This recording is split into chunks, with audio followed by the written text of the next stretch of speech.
All right, some news from COCOBOD for us. The COCOBOD Anti-smuggling Task Force has retrieved over 1,500 bags of cocoa beans.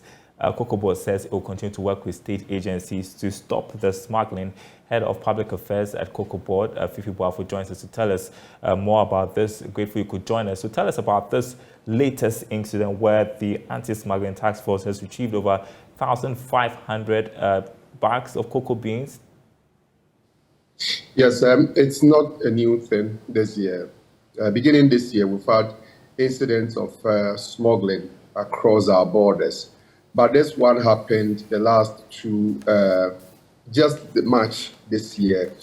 And it's a bit of an alarming signal because in a situation where you have smuggling not just happening along our borders, but then also happening inland, it's a cause for concern.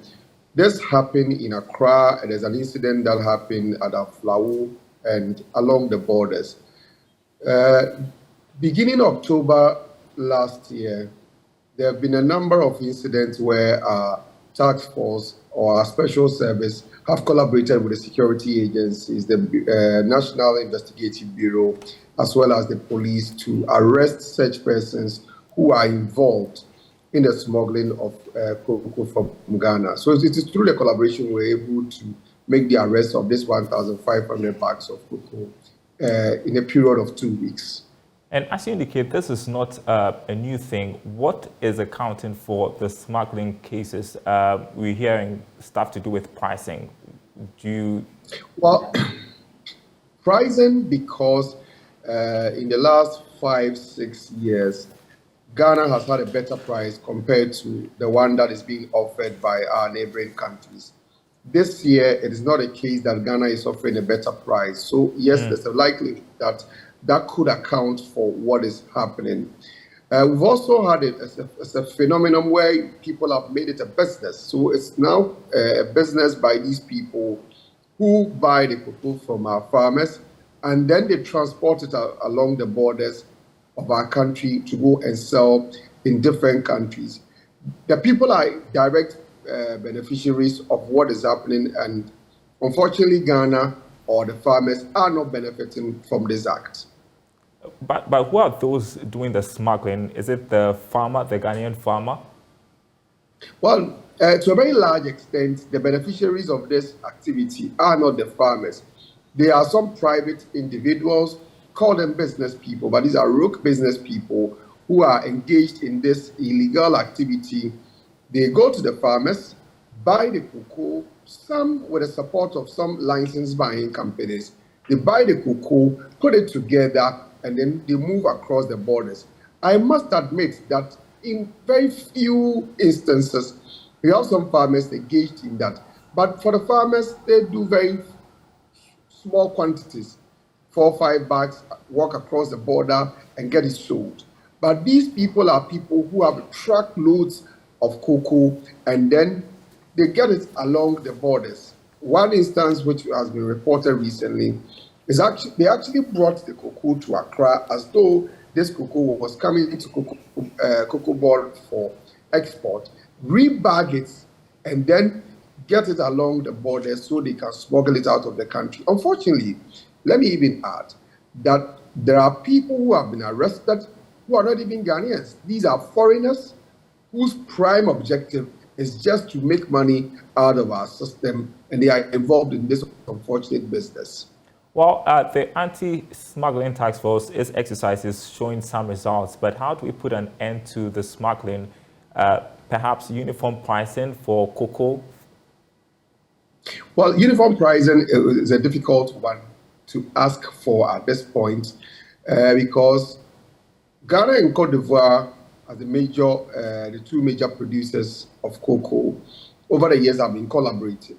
But you have an instance where Cote d'Ivoire, in the last 5 years, have been pleading with Ghana to reduce our price in order to have the same price with the Ivorians. But then we have not heeded to that call because we felt that considering the situation our farmers were in, it was going to be difficult to reduce the price of our farmers to be at the same level with them. So we have not done that.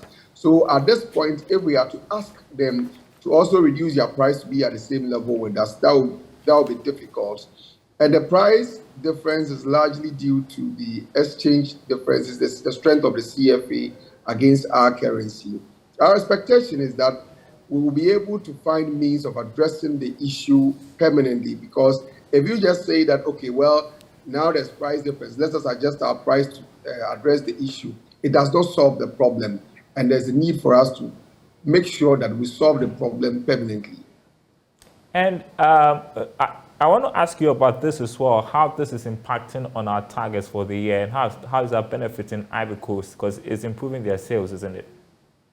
Well, Cote d'Ivoire is a beneficiary of this, as well as Togo, as our records indicate, and it has an effect on our projected targets this year.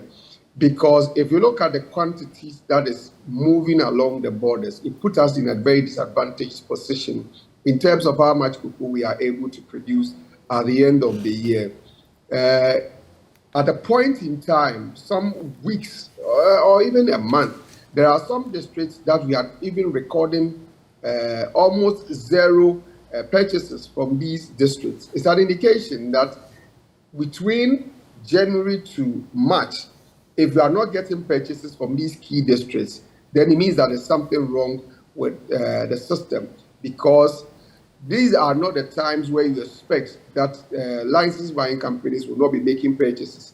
So if there are purchases and then they are not recording in our system, it means that they are being diverted. So it's a strong cause for us to be concerned. And indeed, yes, we are genuinely concerned about it. And we are taking steps to address these concerns. I want to ask you next about the issue to do with illegal mining and how it's impacting on cocoa production. In fact, there was a program last week where some cocoa farmers gathered, I think it was a fair trade event, where it came up once again that the EU is warning if we don't find a solution to this, they may not patronize stuff like cocoa from Ghana. I know that the Cocoa Board has put in place some initiatives. How is that working? It's worked to a very large extent, but it is not an antidote as we speak, because the illegal miners are still in the business, unfortunately. And it is affecting us. It is affecting production, it's affecting cocoa lands, and then it's affecting lands that are adjoining these cocoa farms that have been converted to illegal mine sites. It has not solved the problem. We are still exploring other means of addressing the issue, but it remains a major challenge to us, and then we need everyone's support and assistance and collaboration to get this done. I say so because the security agencies must come in. The media, we expect to continue the calls to ensure that we stop this illegal act, because its effect is down on our country. So yes, the collaboration is expected. We've made some gains, but it's insufficient. I appreciate your time. Head of Public Affairs at COCOBOD, Fifi Boafo. Thank you so much.